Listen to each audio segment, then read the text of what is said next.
Voilà, bonsoir à tous. Donc ben voilà, c'est la première conférence du cycle de conférences organisées par ESPER. ESPER, c'est quoi? C'est Espace de parole et de rencontre. Et c'est vrai qu'on change de lieu cette année. Donc voilà, bienvenue à la Forge. Et donc, ESPER est une partie de l'unité pastorale de Chastres. Et notre volonté, on fait ça depuis 2017, et notre volonté, ça a été, c'est l'ouverture. C'est de pouvoir réfléchir ensemble, et vous verrez qu'il y a une partie plus conférence et une partie plus questions-réponses et même réflexion ensemble, sur un sujet, sur des sujets de la vie quotidienne. Et dormir, c'est quand même une partie de notre journée, hein, c'est quand même beaucoup de temps. Et donc, on veut chaque fois choisir des sujets qui nous interpellent, soit dans notre vie personnelle, soit dans le monde, soit aussi dans notre vie spirituelle. Alors, on accueille aujourd'hui Christina Schmidt. Merci beaucoup d'être venue, parce que vous venez en plus de pas tout près, hein, c'est quand même un chemin, puisque vous venez de l'Université de Liège. Vous avez fait un doctorat en psychologie et en sciences de l'éducation, mais en lisant votre biographie, j'ai vu que vous avez fait un post-doctorat à Bâle dans l'idée de la chronobiologie. Je crois que c'est ça qui vous amène aujourd'hui à parler du sommeil. Vous êtes chercheuse de recherche au FNRS à l'Université de Liège. Et en lisant, je vois que vos recherches explorent l'implication de la régulation du cycle, finalement, veille-sommeil, sur notre manière de réfléchir, sur notre cognition. Et donc, j'ai vu aussi, et je crois qu'on est un peu tous intéressés par ça, c'est finalement l'impact de la sieste. J'ai vu ça sur notre vie quotidienne. Alors, vous parlez aussi des personnes âgées, voilà. Moi, tout doucement, aussi, je me demande si la sieste fera partie de ma vie. Et en tout cas, un tout grand merci. Alors là, donc, comme je vous dis, ça va se passer en deux temps. Le premier temps, c'est la conférence, et puis on a un moment d'échange. Voilà, je vous laisse la parole et je vous remercie vraiment de venir nous donner ces informations. Merci.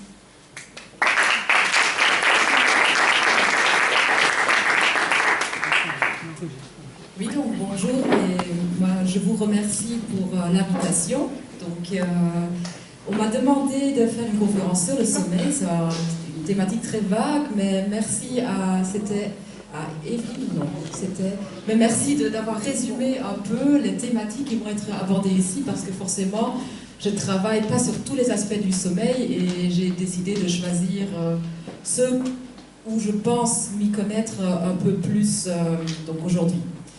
Donc, le sommeil. Chaque individu, forcément, diffère dans son rythme de veille-sommeil. Donc, on n'est pas tous égaux face au sommeil, notamment en ce qui concerne notre durée de sommeil, la durée de sommeil dont on a besoin.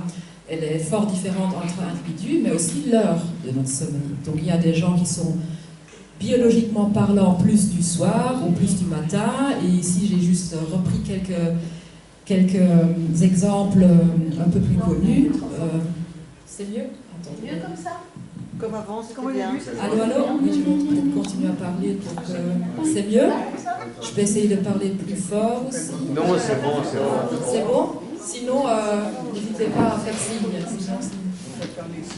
Peut-être que je vais... faire comme ça.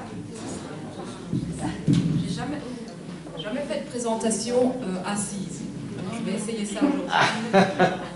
D'habitude, je bouge un peu.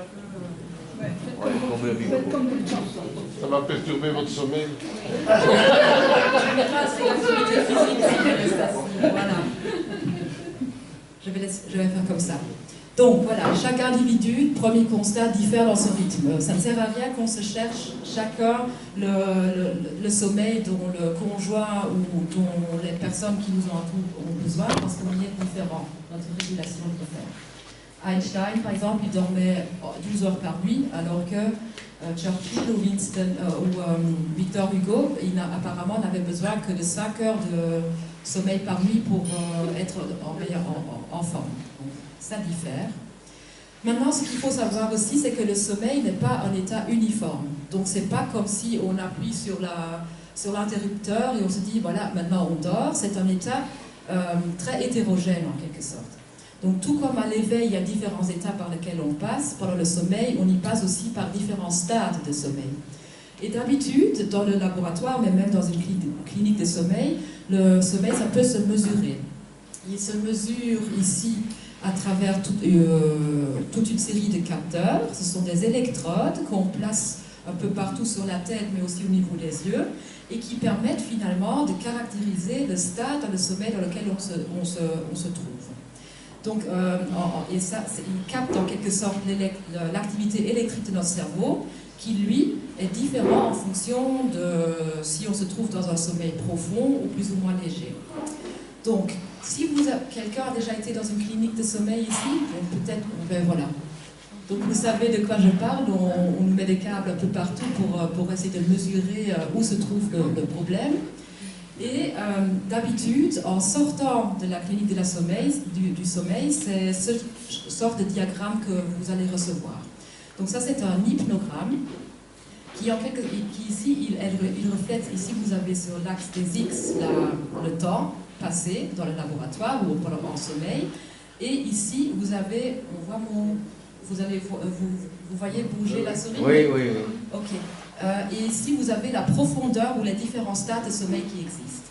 Donc, en fonction des enregistrements et du type de signal que le somnologue il repère là, il peut vous dire, mais là, vous étiez dans un stade de sommeil lent profond, lent léger, vous étiez dans la phase d'endormissement, ou bien vous vous trouvez dans du sommeil paradoxal. Donc, pour être bien et pour être en bonne forme, il faut tous ces types de sommeil qu'on les traverse de façon cyclique au cours de la nuit. Donc idéalement, on s'endort, forcément. On passe d'abord par une grande phase de sommeil lent, profond. Et en fin de nuit, on génère un peu plus de sommeil paradoxal. C'est aussi c'était appelé avant le sommeil des rêves, parce que l'activité des rêves est beaucoup plus vivace pendant le sommeil dit paradoxal. Donc plus en fin de nuit. Alors, donc de 1, on n'est pas tous égaux par rapport au sommeil. De 2, le sommeil n'est pas un état homogène. De 3, il s'agit d'un phénomène universel. Personne, aucun organisme vivant sait vivre sans dormir, forcément, il s'agit d'un besoin primaire. Et ce cycle d'activité, repos ou de veille-sommeil, il se répète de façon cyclique forcément et sur un rythme de 24 heures. Et par ce biais-là, il est parfaitement adapté aux conditions ou à la rotation de la Terre en quelque sorte, parce qu'il fait jour, il fait nuit. Cette cyclicité, elle est induite par la rotation de la Terre autour d'elle-même et notre corps, notre organisme, il s'est adapté à ça en dormant, en plaçant le sommeil au bon moment de la journée, c'est-à-dire la nuit, pour nous, hommes qui sont diurnes, voilà, et qui ont difficile d'être en activité quand il fait noir. Voilà. Donc il s'agit d'un phénomène universel qui est repérable à travers les différents organismes vivants. Voilà, et là maintenant je vais faire un peu de biologie, parce que je trouve que c'est vraiment important de voir à quel point c'est endogène, c'est ancré en nous, cette cyclicité d'activité-repos sur 24 heures. Donc ici, vous voyez sur le haut de la slide, vous voyez une plante et un botaniste qui a essayé de Méran en 1729 déjà, il a juste repéré, comme beaucoup de plantes, que cette plante, elle ouvre et ferme ses feuilles sur un cycle de 24 heures.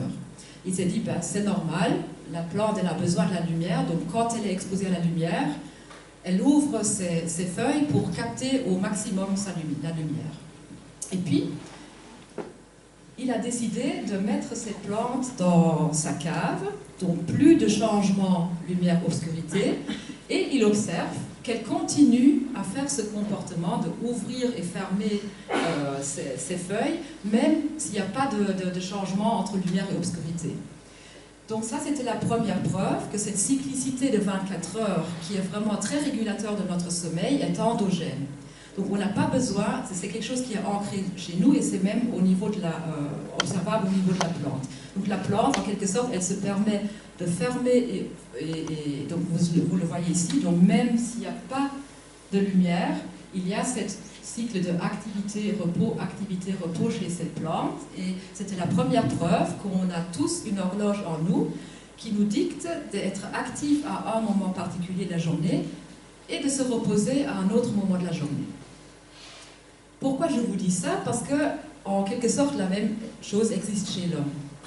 Donc ici, après toutes ces études qui ont été faites chez la planche et toute une série observées chez toute une série d'espèces animales, les hommes, ils ont décidé, il y a des chercheurs, des chronobiologistes ou des chercheurs de sommeil qui ont décidé, il faut qu'on regarde aussi si cette cyclicité est endogène chez l'homme aussi.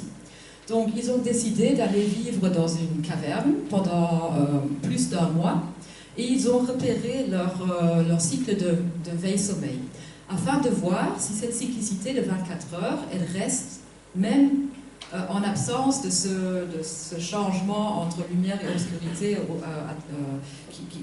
à laquelle on est exposé dans un environnement classique. Et ils ont pu observer de nouveau que leur horloge, en quelque sorte, il faut même pas... C'est un graphique très compliqué, donc je vais plus essayer de l'expliquer par les mots. En fait, ce qu'il faut comprendre ici, c'est que cette horloge-là, elle est endogène et elle fonctionne sur un rythme de presque 24 heures. Donc, c'est-à-dire, alors que dans la condition, ici, le carré violet, ça c'est quand la personne est juste comme nous, et comme nous tous, exposés à la lumière et l'obscurité de façon naturelle. Ici, le carré gris, c'est que les périodes de sommeil qui ont été repérées dans la caverne. Et en fait, ce qu'on observe, c'est que notre cycle de veille-sommeil, il dérive légèrement de 24 heures si on n'est pas face à la lumière.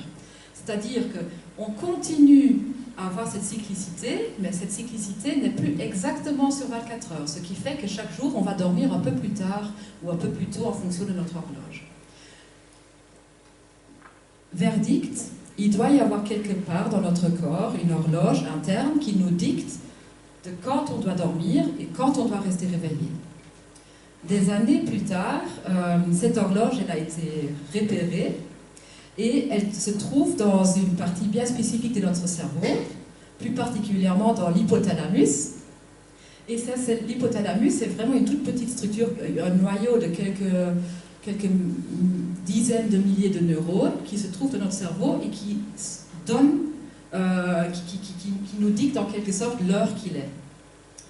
Alors cette horloge-là, elle va donner l'heure à l'ensemble de notre organisme. C'est-à-dire qu'elle va donner le tact et informer les différents organes, mais même les cellules et même les gènes de notre corps de l'heure qu'il est et de quand il faut faire quoi au mieux. Forcément, donc ça c'est très important, donc cette horloge elle dicte quand on doit se reposer, quand le cœur doit se reposer en quelque sorte, de façon quand les différents organes doivent se reposer et surtout aussi quand nous, en tant qu'entité complète, on a intérêt à dormir ou à rester réveillé. Maintenant, pour être vraiment en bonne synchronie, elle est calée sur le rythme de 24 heures. Donc, et ça, c'est par la lumière. Donc, en quelque sorte, l'information du jour et de la nuit est captée par l'œil, passe par la rétine et informe cette horloge du fait qu'il est jour ou nuit. Et par ce biais-là, elle permet de synchroniser l'horloge qui est interne en nous à l'horloge qui est externe, donc à nos montres, à l'environnement dans lequel on est. Donc la lumière, c'est vraiment très important, on ne dirait pas tout de suite, mais c'est important pour notre sommeil, dans le sens qu'il aide à notre corps à nous dire quand il vaut mieux dormir. Maintenant, la lumière n'est pas le seul donneur de temps de cette horloge. On peut aussi fonctionner, on peut donner le temps à cette horloge par d'autres biais aussi, comme par exemple avoir des repas réguliers, faire une activité sportive de façon régulière, pas le soir idéalement, enfin, pour ceux qui ont des difficultés de sommeil, c'est peut-être moins conseillé, ou avoir une sorte voilà, c'est surtout l'activité sportive ou l'alimentation qui peuvent aussi donner l'heure à cette horloge interne pour qu'elle soit calée en quelque sorte à l'environnement externe. Maintenant, cette rythmicité, donc cette variation de toute une série de nos mécanismes physiologiques ou même dans notre comportement. Donc ici, vous avez le moment de la journée et vous voyez par exemple que la mélatonine, une hormone du sommeil ou de l'obscurité, varie. Donc la concentration de cette hormone, elle va varier selon sur un rythme en fonction du moment de la journée, à ce qu'elle commence à s'exprimer quand normalement on est censé aller dormir. Vous avez sans doute déjà entendu parler de la mélatonine comme agent pour aider à s'endormir. C'est un peu controversé, c'est pas la pilule magique, mais si par exemple on a un problème d'endormissement parce qu'on ne dort pas au bon moment, parce qu'on essaye de s'endormir au mauvais moment de notre horloge interne, la mélatonine peut aider. Mais ce n'est pas un somnifère à proprement parler. Elle peut juste essayer à nous aider à caler ces rythmes au bon moment. Voilà. La température corporelle aussi, forcément, elle va fluctuer sur un rythme de 24 heures. Votre température corporelle n'est pas la même si vous la mesurez le soir ou le matin. Et tous ces signaux, en quelque sorte physiologiques, ils vont donner des indications à notre corps pour nous dire c'est le moment pour se préparer à aller dormir. Donc, quand la mélatonine commence à monter, quand la température commence à descendre, notre corps, si on l'écoute, en quelque sorte, il est en train de nous donner des signaux pour se préparer, pour bien préparer son endormissement. Notre humeur fluctue aussi. Donc on se sent systématiquement, indépendamment du fait qu'on a bien dormi ou pas bien dormi, on se sent un peu en moins bonne forme en fin de nuit qu'en fin de journée, par exemple, en moyenne. Hein. Peut-être qu'il y a des gens ici qui me disent le contraire, donc ça c'est que des moyennes basées sur des groupes, donc voilà. La cognition aussi, donc tout ce qui est mémoire, attention, vigilance, être au taquet en quelque sorte, ça fluctue aussi sur un rythme de 24 heures, à ce que en fin de nuit, je me sens beaucoup moins vigilante qu'en fin de soirée, par exemple. Et ça, c'est un fait aussi que beaucoup d'accidents liés à des erreurs humaines, ils surviennent dans les travaux, quand on fait du travail posté, mais les erreurs, ils sont plus fréquents en fin de nuit. Donc c'est là où notre horloge, en quelque sorte, elle est en train de nous dire « dors ». On ne dort pas parce qu'on est en travail posté et la probabilité que des accidents arrivent est assez plus importante à ce moment de la journée. À mon avis, les personnes qui ont fait du travail posté peuvent peut-être confirmer que c'est vraiment un moment difficile donc entre 4 et 6 heures du matin, c'est vraiment un moment assez difficile à vivre. Une fois qu'on est passé au-delà de cette heure-là, on reste privé de sommeil, mais parfois on a un petit regain d'énergie. Et ça, c'est notre horloge qui nous le dicte. Peut-être que c'est pas vrai, c'est la théorie. Voilà. Voilà. Maintenant, je vous ai beaucoup parlé de cette horloge. Donc on a une horloge en nous qui nous dicte quand dormir et quand rester éveillé. Donc c'est cette fluctuation de la propension au sommeil qui se répète toutes les 24 heures, ici. Mais ce n'est pas le seul mécanisme qui régule notre sommeil. Ça, c'est donc l'horloge. Il y a un autre. L'autre, c'est le processus de pression de sommeil. C'est aussi l'homéostasie de sommeil. Et en fait, ces deux-là, ils vont agir en concert, ou ensemble, en synchronie, afin de garantir une période de réveil plus ou moins stable sur une période de 16 heures et un sommeil de façon plus ou moins consolidée pendant 8 heures. La pression de sommeil, c'est rien d'autre qu'un sablier qui accumule notre pression de sommeil en fonction du nombre d'heures passées à l'éveil. Donc plus je reste réveillée, plus il y a cette pression de sommeil qui s'accumule et plus je vais être fatiguée. Ça paraît fort logique. Et par contre, cette pression de sommeil, elle est plus ou moins difficile à digérer, en quelque sorte, en fonction de quand elle arrive. Donc avoir fait une privation de sommeil de 20 heures est beaucoup plus difficile à vivre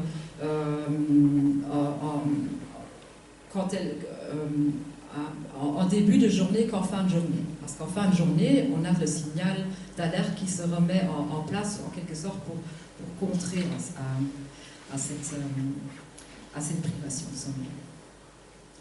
Voilà. Maintenant, moi je suis psychologue à la base, donc là j'ai essayé juste d'expliquer un peu les deux processus qui sont responsables à comment on dort et quand on dort, donc le processus l'horloge et le sablier, qui vont dicter notre cycle de veille-sommeil, qui lui, de nouveau, va agir beaucoup sur notre fonctionnement cognitif.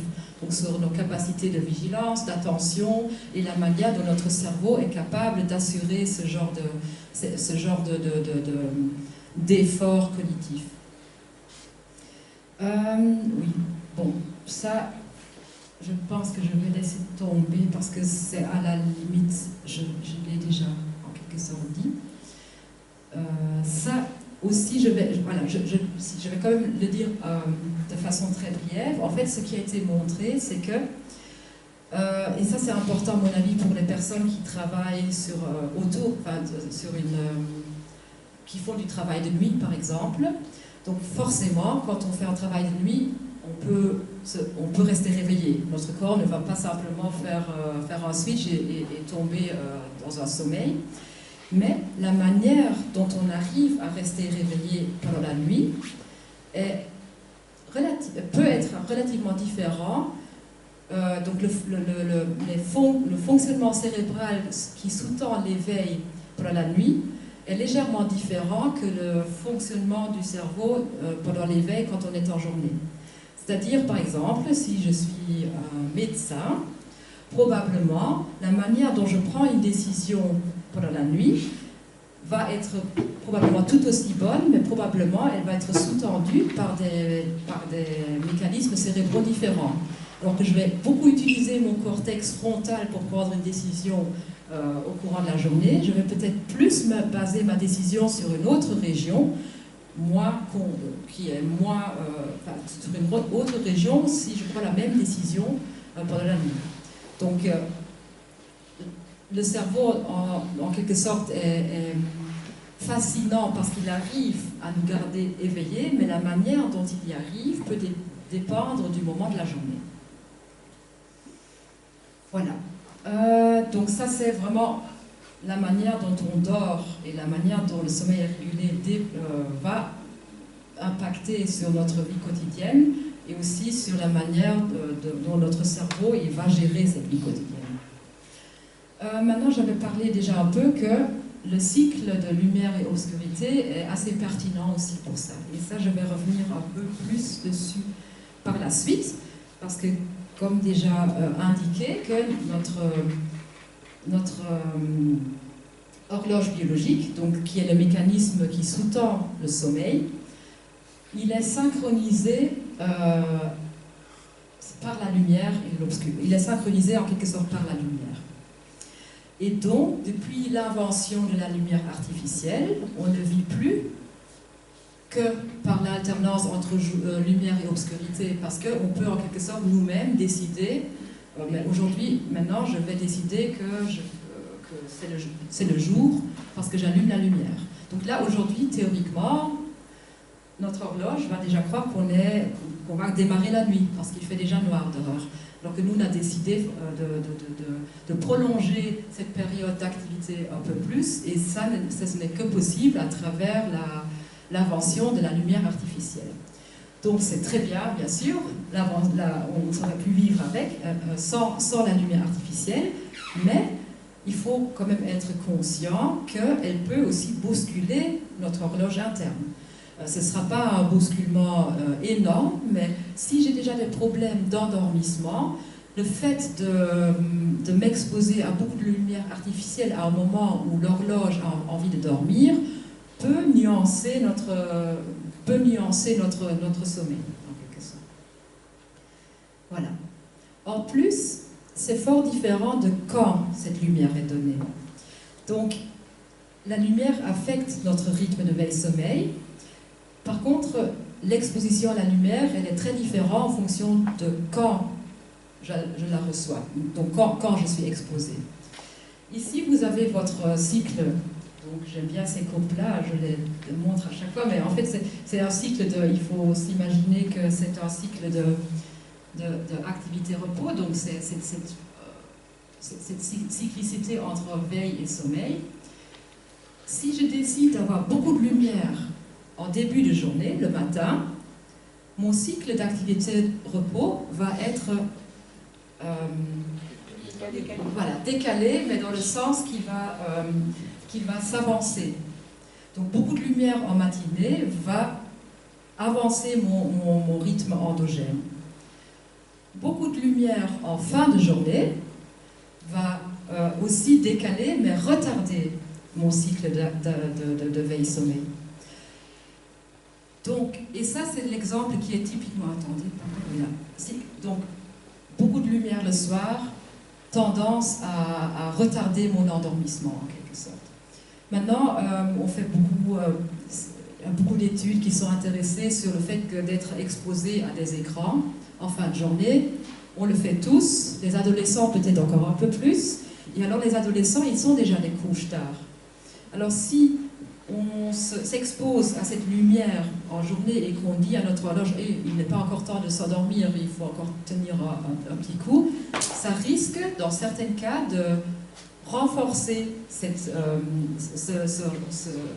endormissement tardif. Ça peut, ça ne doit pas. Voilà. Ce qui est important, c'est que cette désynchronisation entre notre horloge interne et l'environnement peut avoir des conséquences, donc potentielles. Hein. C'est pas parce que je suis désynchronisée que tout ça, ça va m'arriver, mais il y a des études qui ont montré que par exemple, la tendance à la dépression ou l'irritabilité, le stress, la frustration, la prise de risque peut augmenter si je ne suis pas bien en phase avec cette horloge biologique, ou en d'autres termes, avec ce rythme d'activité-repos. Bon, on le sait tous, si on n'a pas bien dormi, on est plus irritable. Pas des grandes études pour faire ça, mais sur un grand nombre de personnes, ça a été prouvé comme étant vraiment statistiquement vrai, en quelque sorte. Forcément aussi, si j'essaie de, par exemple, ça peut aussi avoir des effets sur le sommeil à proprement parler. Si j'essaye de dormir à tout prix à 10 heures du soir alors que je suis en couche tard, je vais induire un trouble du sommeil parce que je vais avoir de l'insomnie en quelque sorte, parce que je vais essayer pendant 2 heures de m'endormir parce que je me dis il faut dormir à 10 heures alors que notre horloge interne elle est encore en plein réveil. Donc ça peut induire l'insomnie par exemple, les difficultés d'endormissement ne doivent pas, mais peuvent être induites par un mauvais choix d'aller dormir. Donc il faut en quelque sorte écouter de son corps quand on se sent vraiment fatigué avant de se préparer d'aller au lit. Ça, je pense que je vais laisser tomber. Oui. Alors je parlais de lumière. La lumière a un effet donc, sur notre cycle de veille-sommeil.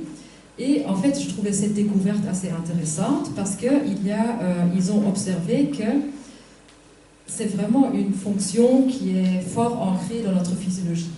Donc, quand vous avez votre rétine, vous avez des cônes et des bâtonnets qui sont responsables pour la vision, mais vous avez aussi d'autres types de récepteurs. Et ceux-là, ils sont exclusivement responsables pour transmettre le signal de la lumière à cette horloge interne. Donc ça existe chez les animaux, ça existe chez nous, et ça veut simplement dire que c'est une fonction assez fondamentale et il faut essayer de s'en servir au mieux possible pour bien synchroniser notre fonctionnement interne avec l'environnement. Ça, je pense que je vais laisser passer, mais là j'avais un peu parlé de l'exposition aux écrans en fin de journée. Donc là, vous avez 2 types d'écrans.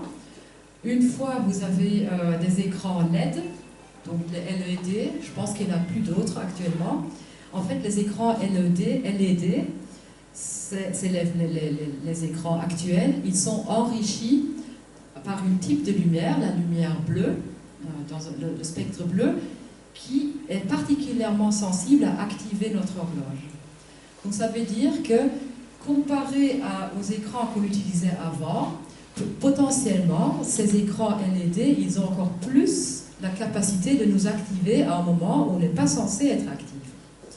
De nouveau, ce n'est pas catastrophique, mais ce sont tous des petits indices qui, si on les accumule tous, ça peut générer des sortes des troubles de sommeil. Donc ça veut dire être exposé à ces écrans en fin de journée, en plus précéder cette exposition à une activité physique intense, avoir bu du café juste avant. Donc ces trois éléments ensemble peuvent bel et bien créer des troubles de sommeil, notamment l'insomnie.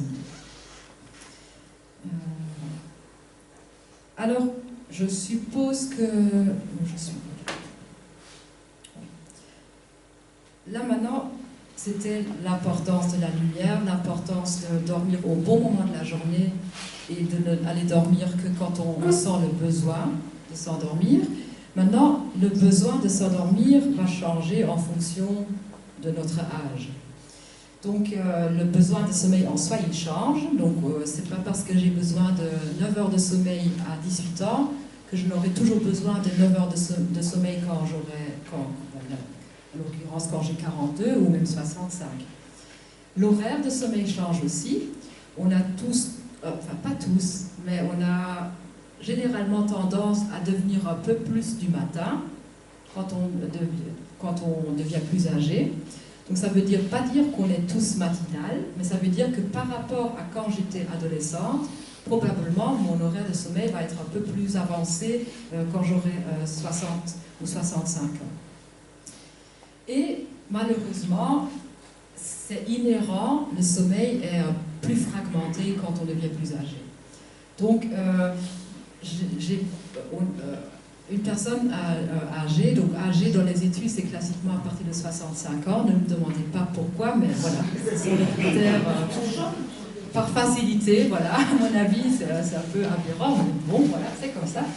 Et on peut bien repérer que le sommeil, il est moins... Donc, les personnes qui, comme on parlait tout à l'heure, les personnes qui disent, bon, moi je m'endors et je me réveille le matin sans avoir eu des réveils, c'est très rare.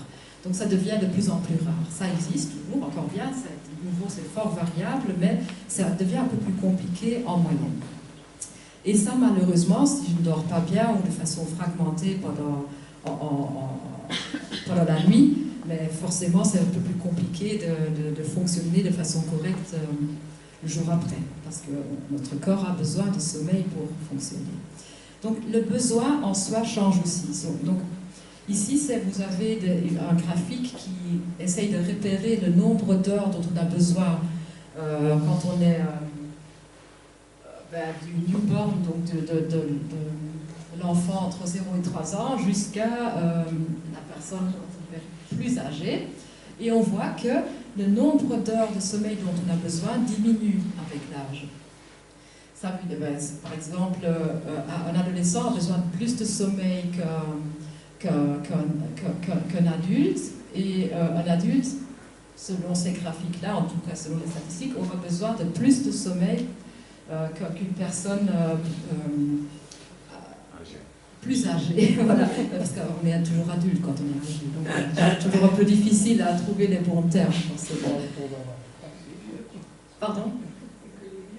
Mais non, c'est pas les vieux, justement, parce qu'il y a un continuum dans tout ça. Et voilà, mais en fait, ce que je trouve qui est pertinent, c'est que souvent dans la clinique de sommeil, en cas de plainte d'insomnie, c'est aussi, parfois on explique aux gens, c'est pas parce que quand vous aviez 30 ans, que vous dormiez 9 heures, que nécessairement votre corps, il réclame ça encore maintenant. Donc ça ne sert à rien de forcer, de se mettre au lit pendant 9 heures et se dire il faut que je dors 9 heures pour être en forme. Peut-être, vous n'en avez plus besoin de ces 9 heures. ou de ces 8 heures. Donc ça, c'est une sorte de... Il faut aussi accepter que ça change, mais c'est pas pour ça que ça explique tout. Hein. Si vous n'arrivez plus à dormir plus que 3-4 heures, forcément, voilà, c'est beaucoup plus compliqué que ça, mais en soi, le besoin de sommeil, il change aussi avec l'âge, donc la physiologie qui est sous-jacente. Le sommeil est plus fragmenté. Donc là, ce sont ces fameux hypnogrammes où on passe par les différents stades de sommeil sur une nuit. Et vous voyez qu'il y a beaucoup plus de transitions entre les différents stades de sommeil une fois passé les 40 même. Donc moi, je suis vieille aussi dans ces contextes-là, comparé à un adolescent à 18 ans qui est en quelque sorte le champion sommeil. C'est vraiment une beaucoup plus grande facilité de dormir. Et on voit que le sommeil profond, donc celui qu'on considère comme fort réparateur, mais il est moindre aussi. Donc il s'en va en quelque sorte, ce qui fait que même si je dors peut-être 8 heures, le sommeil sera moins profond. Et probablement, ça explique au moins en partie aussi pourquoi l'incidence de la majorité des troubles de sommeil, notamment l'insomnie, elle augmente au cours du vieillissement, mais aussi les apnées de sommeil. Donc les apnées, c'est les troubles respiratoires qui arrivent pendant le sommeil. Ils ont tendance à augmenter aussi avec l'âge et souvent, on conseille quand même régulièrement, si on sent que son sommeil n'est pas réparateur, d'aller vérifier s'il n'y a pas des présences d'apnée de sommeil, parce qu'au moins ça c'est se traiter, même si le traitement, voilà, ce sont des sortes de masques pour les CPAP, je ne sais pas si vous les connaissez, mais ce sont des masques qui permettent d'éviter l'occurrence des apnées de sommeil.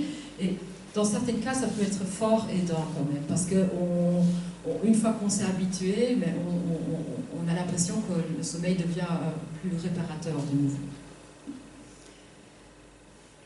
L'horaire change aussi, je l'ai déjà dit, donc on devient un peu plus matinal avec l'âge. Il y a bien sûr des exceptions. Moi, quand j'ai fait mon étude sur les siestes, je vais en parler tout à l'heure, j'étais persuadée du fait que les personnes, je cherche justement les personnes à partir de 65 ans, et que voilà, ce sera tous des matinaux, mais rien à voir.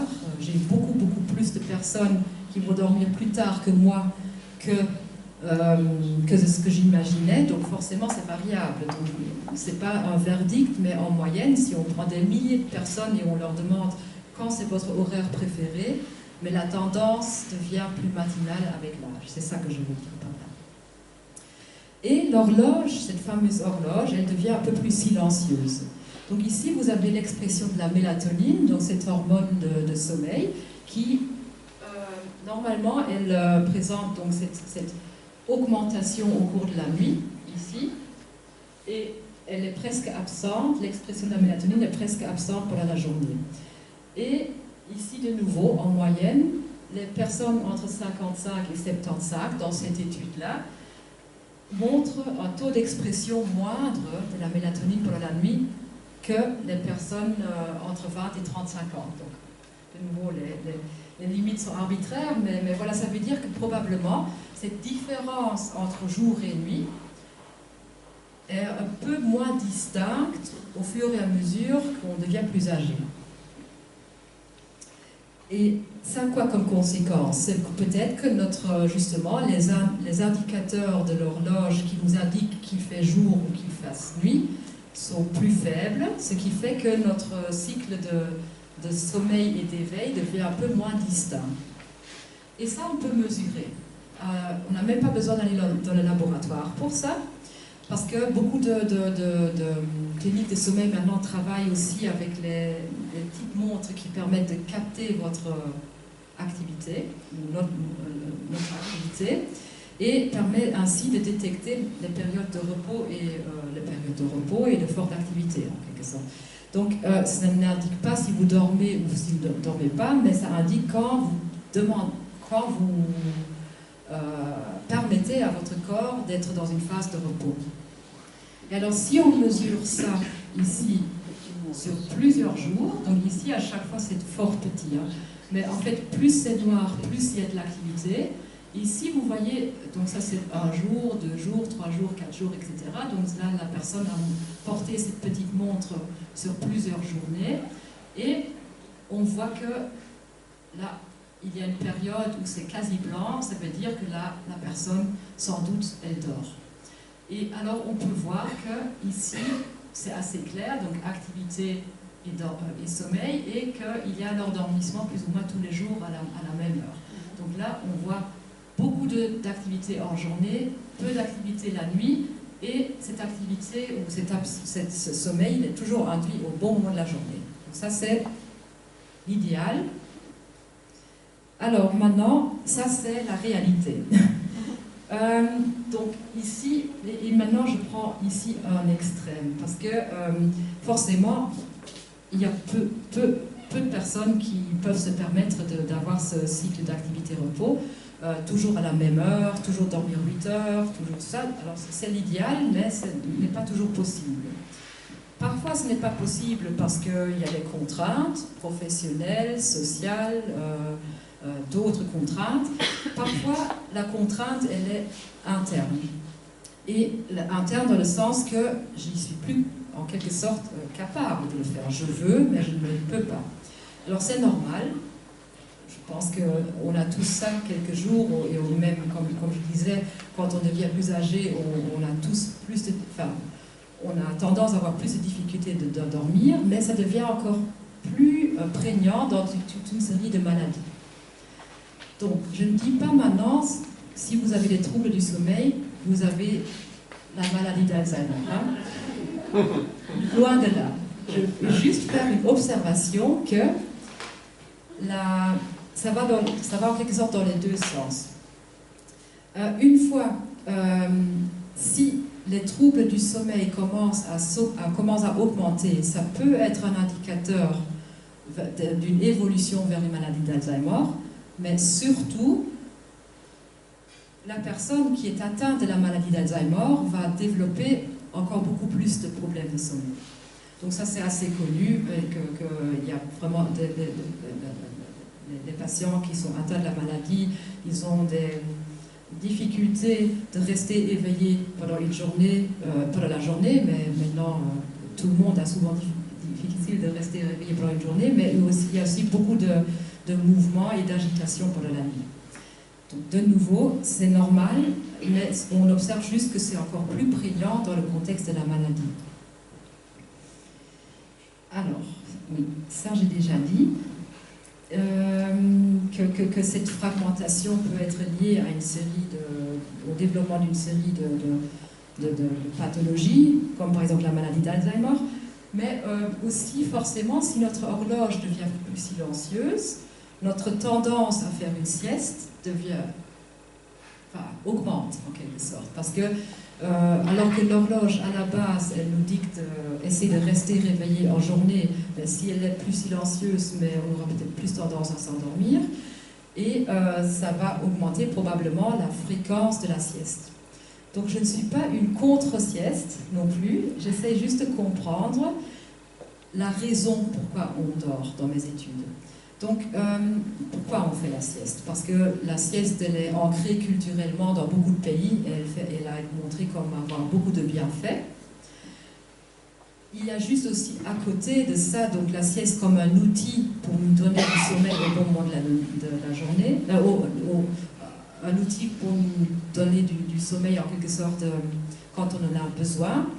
Mais il a aussi démontré que si je commence à ne plus pouvoir m'abstenir de la sieste, c'est peut-être aussi un signe que cette horloge elle est encore plus silencieuse.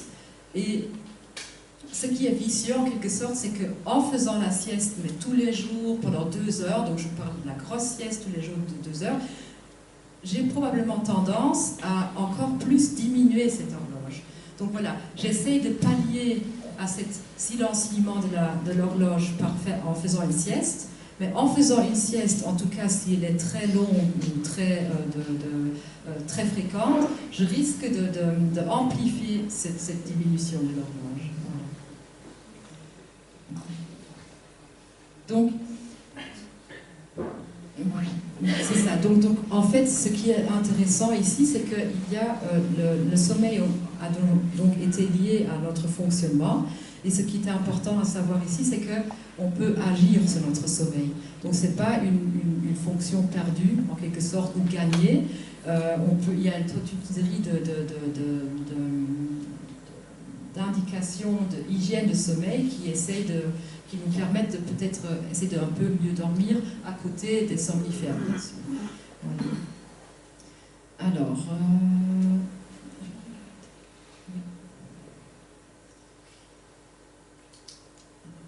je vais me retrouver. Voilà. Alors, étant donné qu'on peut agir sur notre sommeil, on peut, les modèles qui essayent de voir comment est-ce qu'on arrive à se protéger contre toute une série de facteurs qui affectent notre fonctionnement, commencent à intégrer le sommeil comme un facteur de protecteur en tout cas. Donc si j'arrive à veiller sur mon sommeil, j'arrive peut-être aussi à pallier sur toute une série de plaintes comme par exemple les plaintes de la mémoire. Là, je parle beaucoup de la maladie d'Alzheimer parce que je fais de la recherche sur le lien entre le sommeil et la maladie d'Alzheimer, donc je prends souvent ça comme exemple. Mais on sait par exemple que la maladie d'Alzheimer, on ne connaît pas encore vraiment pas de traitement, donc les processus qui sont sous-jacents sont toujours en exploration, mais on sait qu'il y a probablement une série de facteurs qui peuvent nous sur le long terme, nous protéger contre le développement trop accentué de cette maladie. Parmi celles-là, il y a l'alimentation. Donc, avoir une alimentation saine diminue probablement... Enfin, va pas... l'alimentation ou le sommeil ou tout ce genre de facteurs protecteurs ne vont pas empêcher l'enclenchement de la maladie, mais vont nous armer à mieux la gérer. Et le sommeil peut être en partie vu comme ça. Donc il y a eu des études qui ont dit que si j'essaye, dans une cohorte de personnes, si on essaye d'agir sur le sommeil en donnant des bons conseils d'hygiène de sommeil, la manière dont j'arrive à gérer cette maladie va s'améliorer. Alors ça peut s'améliorer, oui. Donc on peut agir sur le sommeil. Et ça, c'est aussi une étude qu'on a fait ensemble avec des collègues en Amsterdam. On a dit, ok, on peut agir sur le sommeil.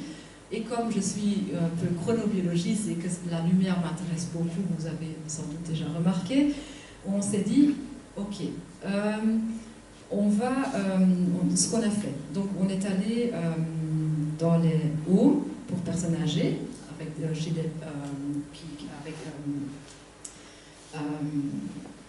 notamment des zones spécialisées pour la maladie d'Alzheimer, et on s'est retrouvé face à ce genre de constat qu'il n'y a pas beaucoup de lumière en journée, et en fait il n'y a pas beaucoup de différence entre lumière et pas de lumière sur les 24 heures.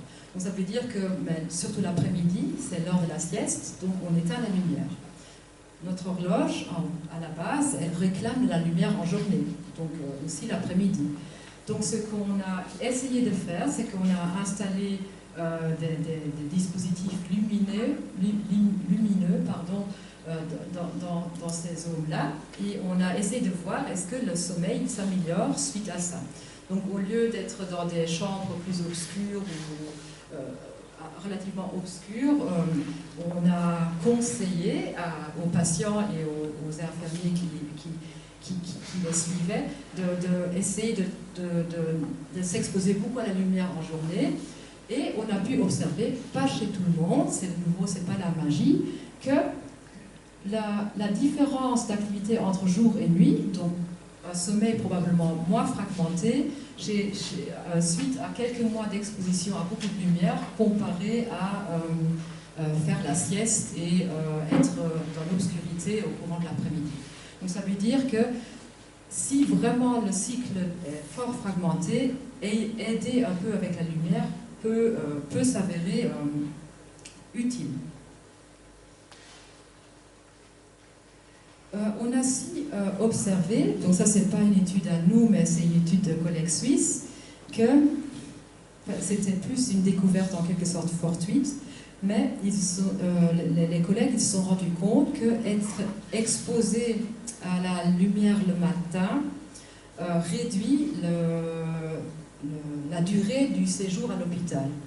Donc en fait ils ont observé que les chambres à l'est, donc c'était dans un hôpital qui traitait les troubles bipolaires, ils ont observé que les chambres qui sont exposées à l'est et qui reçoivent donc dont la luminosité est différente, notamment en été et automne, comparé aux chambres à l'ouest, le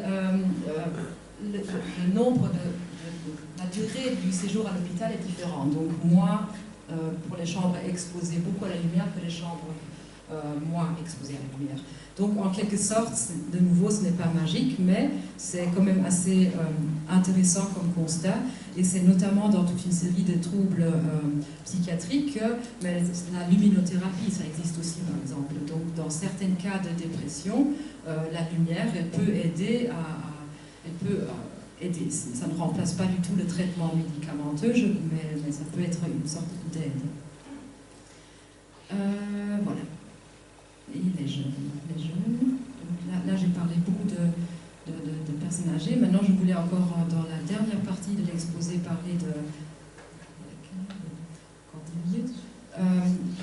les jeunes. Donc, parce que, bon, c'est pas qu'en vieillissant qu'on a des troubles du sommeil, il y a de plus en plus d'adolescents qui souffrent et qui ont des problèmes de sommeil, et notamment qui ont des problèmes à s'endormir avant des heures très matinales, donc entre minuit, 1h, 2h. Donc, ça, c'est en partie normal, parce que les adolescents, ils sont plus des chronotypes du soir enfin, ils ont plus tendance à être du soir. Mais ça peut être problématique parce que, bon, si mon horloge, elle me dicte à ne pas aller dormir avant 2h du matin, mais que l'école, elle commence forcément d'habitude, je pense que c'est à 8h du matin, mais je serai en privation de sommeil. Parce que forcément, mais je ne dormirai pas mes 8h, ni mes 6h, ni mes 10h. Donc j'aurai un problème, une dette de sommeil qui va s'accumuler. Et en fait, ça s'appelle le jet lag social. Le jet lag, c'est d'habitude, c'est quand on traverse les fuseaux horaires et qu'on se trouve dans un autre que notre horloge interne, elle est désynchronisée par rapport à l'heure à laquelle on se trouve après avoir traversé ces fuseaux horaires. Mais chez les adolescents, on parle souvent de jet lag social parce que c'est comme si ils feront ce changement de fuseau horaire chaque semaine, parce qu'ils vont en semaine être obligés forcément de se réveiller à une certaine heure, alors que le week-end, quand il n'y a pas de réveil, mais ils vont essayer de dormir, ils s'endorment tard, donc ils sont en quelque sorte toujours en train de jouer entre deux fuseaux pendant les jours fériés et pendant les jours scolaires. Alors, parce qu'en principe, c'est tout à fait vrai, celui qui se couche tôt est plus éveillé le matin parce qu'il aura plus d'heures de sommeil. Mais le prérequis, c'est de pouvoir s'endormir tôt le soir. Donc, ce fameux dire que les 4 heures de sommeil avant minuit sont les meilleures, c'est en quelque sorte pas toujours vrai. Les 4 premières heures du sommeil, ils sont très riches en sommeil profond, mais en quelque sorte, peu importe quand ils surviennent, qu'ils viennent après minuit ou avant minuit, ça dépend vraiment de chaque typologie de personne. Parce que si je me force à vouloir dormir de nouveau à 10 heures, mais que je suis, que je suis encore en plein réveil, mais encore en plein réveil, ça ne sert à rien. Donc, par exemple, mettre dans l'extrême, 6 heures du matin, c'est le milieu de la nuit pour toute une série d'adolescents. Donc, ils doivent se lever au plein milieu de la nuit.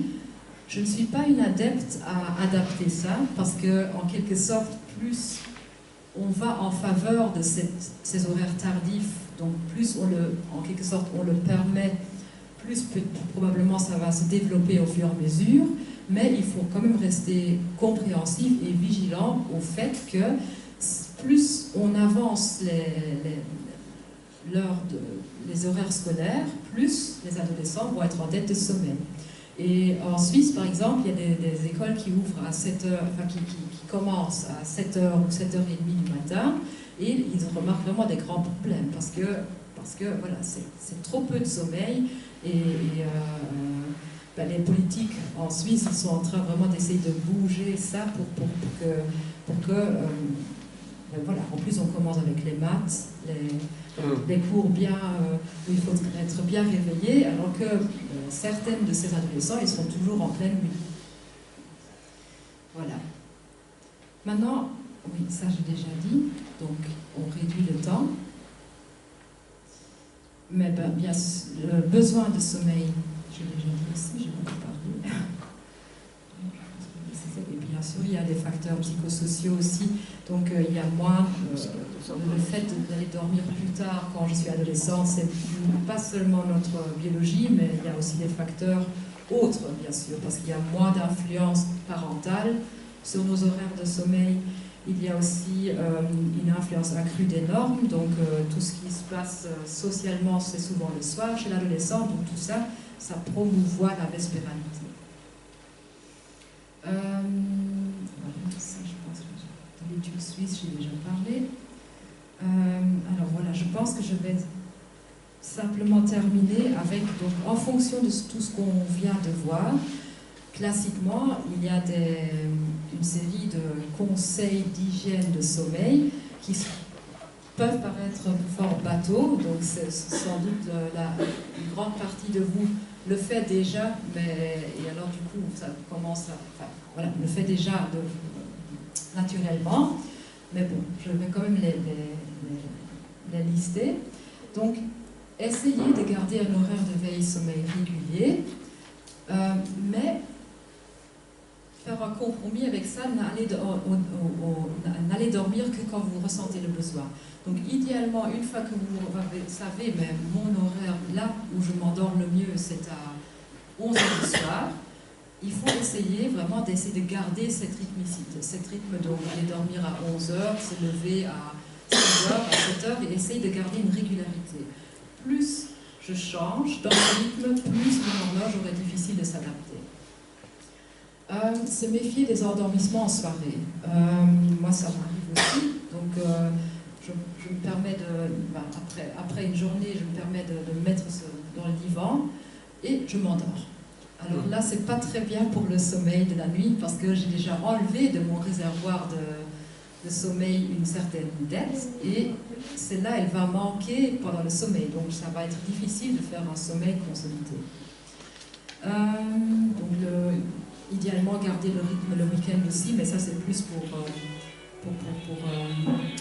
les adolescents et tout ça. Activité extérieure. Faire le plein de lumière, idéalement en début de journée. Comme je vous disais, ça permet de donner le bon signal d'éveil au corps au bon moment de la journée. Protéger forcément l'environnement du lieu de sommeil. Donc, si vous voulez dormir plus tard que le lever du sommeil, mais forcément occulter les fenêtres et tout ça, ça peut être une bonne chose. Le bruit, ce n'est pas le copain du sommeil forcément. Les excitants non plus, donc café, coca, cigarettes et tout ça peuvent agir sur notre sommeil, peuvent nous garder éveillés alors que voilà. Hygiène alimentaire, par exemple des repas plutôt légers le soir. Éviter aussi l'activité sportive après 20h. Donc ça, c'est que quand vous avez envie d'augmenter la qualité de votre sommeil. Si vous faites tous les jours du karaté à 20h du soir et que vous dormez merveilleusement, c'est très bien. Mais si vous avez une sorte de difficulté d'endormissement, il vaut mieux privilégier ce type d'activité un peu plus tôt dans la journée. Prévoir des moments de détente et de loisirs pendant la journée. Il y a des personnes aussi qui s'installent une sorte de rituel d'endormissement, en quelque sorte pour préparer préparer notre corps à dormir, on ne peut pas switcher, on ne peut pas être dans un stress intense et réclamer que 5 minutes après, on s'endort. On peut, en quelque sorte, installer des sortes de rythme. Et si vous avez des problèmes de sommeil la nuit, il faut éviter les siestes trop longues et trop fréquentes. Parce que si vous faites une sieste très longue et très fréquente, mais de nouveau, le réservoir de sommeil qui était prévu pour la nuit va déjà être rempli, en quelque sorte. Elle va être déjà pas remplie, il va être voilà, il va être consommé en quelque sorte, et donc la profondeur du sommeil la nuit va être plus difficile à acquérir. Donc ça peut être une solution aussi. Donc sieste oui, si c'est un plaisir, pourquoi pas, mais pas trop long, et idéalement ne pas y prendre une habitude à le faire tous les jours. Voilà. En cas de plainte de sommeil pendant la nuit. C'est tout.